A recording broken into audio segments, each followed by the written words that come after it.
بسم اللہ الرحمن الرحیم۔ ناظرین، آج کا نیکسٹ ویلاگ جو کہ چوتھا ویلاگ ہے ہمارا آج کا، صفحہ نمبر 140 اور 41 دونوں پہ مشتمل ہے۔ ناظرین، اس کتاب کا نام ہے معارف القرآن۔ اس میں قرآن کی تفسیر، ترجمہ اور تشریح ڈیٹیل کے ساتھ ہے۔ رائٹر ہیں اس کتاب کے مفتی اعظم پاکستان حضرت مولانا مفتی محمد شفیع صاحب رحمۃ اللہ علیہ۔ سورۃ الفاتح سے لے کر سورۃ البقرہ تک پہلا پارہ سے لے کر تیسرا پارہ اور رکوع ہیں اس کے 8۔ نام ہے اس کا معارف القرآن۔ رائٹر ہے مفتی اعظم پاکستان۔ بسم اللہ الرحمن الرحیم۔ الحمد للہ وکفی وسلام علی عبادہ الذین اصطفی۔ قرآن کا ترجمہ اور قرآن پڑھ چکے ہیں، اس کی معارف اور مسائل، ربط آیات و خلاصہ۔ یہ سورہ بقرہ کی 30ویں اور 24ویں آیتیں ہیں۔ اس سے پہلے 2 آیتوں میں توحید کا ثبوت تھا اور ان 2 آیتوں میں رسالت محمدی کا اثبات ہے علیہ الصلاۃ والسلام۔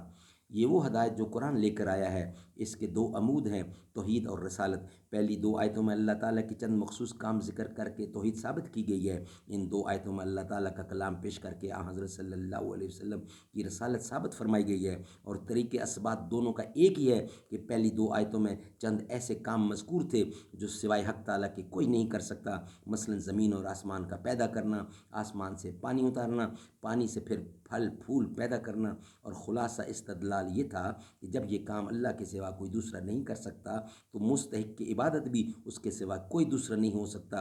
ان دونوں آیتوں میں ایک ایسا کلام پیش کیا گیا ہے جو اللہ تعالیٰ کے سوا کسی دوسرے کا نہیں ہو سکتا، اور نہ کوئی انسانی فرد یا جماعت اس کی مثال و نظیر لا سکتی ہے۔ جس طرح زمین و آسمان کی بناوٹ، پانی برسانے اور اس سے پھل پھول نکالنے سے انسانی طاقت کا عاجز ہونا اس کی دلیل تھی کہ یہ کام صرف اللہ تعالیٰ ہی کے ہیں، اسی طرح کلام الہی کا مثل یا نظیر پیش کرنے سے پوری مخلوق کا عاجز رہنا اس کی دلیل ہے کہ یہ کلام اللہ تعالیٰ ہی کا ہے، کسی مخلوق کا نہیں۔ اس آیت میں قرآن نے پوری دنیا کے انسانوں کو خطاب کر کے چیلنج دیا ہے کہ اگر تم اس کلام کو اللہ کا کلام نہیں بلکہ کسی انسان کا کلام سمجھتے ہو تو تم بھی انسان ہو، تمہیں بھی ایسا کلام پیش کرنے پر قدرت ہونا چاہیے۔ پورا کلام تو کیا، تم اس کلام کے ایک چھوٹے سے ٹکڑے کی نظیر و مثال بنا کر دکھلا دو، اور اس پر تمہارے لیے یہ مزید آسانی دی جاتی ہے کہ تنہا کوئی آدمی نہ بنا سکے تو تمہیں اختیار ہے سارے جہان سے اپنے حمایتی اور مددگار جمع کر لو اور ایک بین العالمی کانفرنس کر کے اس قرآن کی چھوٹی سی مثال بنا لو۔ پھر اس پر بس نہیں کیا، دوسری آیت میں ان کو غیرت دلائی کہ تمہاری مجال نہیں کہ اس جیسی ایک صورت بنا سکو۔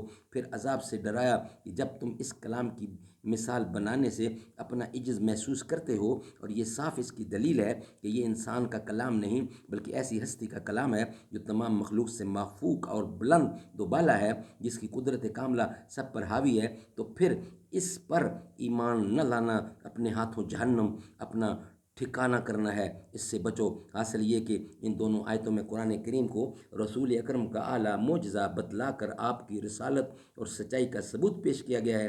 رسول اکرم کے معجزات تو ہزاروں ہیں اور بڑے بڑے حیرت انگیز ہیں، لیکن ان سب میں سے اس جگہ آپ کے علمی معجزے یعنی قرآن کے ذکر پر اکتفا کر کے یہ بتلایا گیا کہ آپ کے سب سے بڑے معجزے یعنی سب سے بڑا معجزہ قرآن ہے، اور اس معجزہ کو انبیاء علیہ السلام کے عام معجزات میں سے بھی ایک خاص امتیاز یہ ہے کہ عام دستور یہ ہے کہ ہر نبی اور رسول کے ساتھ اللہ تعالیٰ اپنی قدرت کاملہ سے کچھ معجزات ظاہر فرماتے ہیں، مگر یہ معجزات ان رسولوں کے ہاتھوں ظاہر ہوتے ہیں، انہی کے ساتھ ختم ہو جاتے ہیں۔ مگر قرآن حکیم ایک ایسا معجزہ ہے جو قیامت تک باقی رہنے والا ہے۔ انشاءاللہ اس کا بقیہ حصہ آگے نیکسٹ ویلاگ میں آپ کی خدمت میں پیش کیا جائے گا۔ اللہ تعالیٰ ہمیں عمل کرنے کی توفیق عطا فرمائے، آمین ثم آمین۔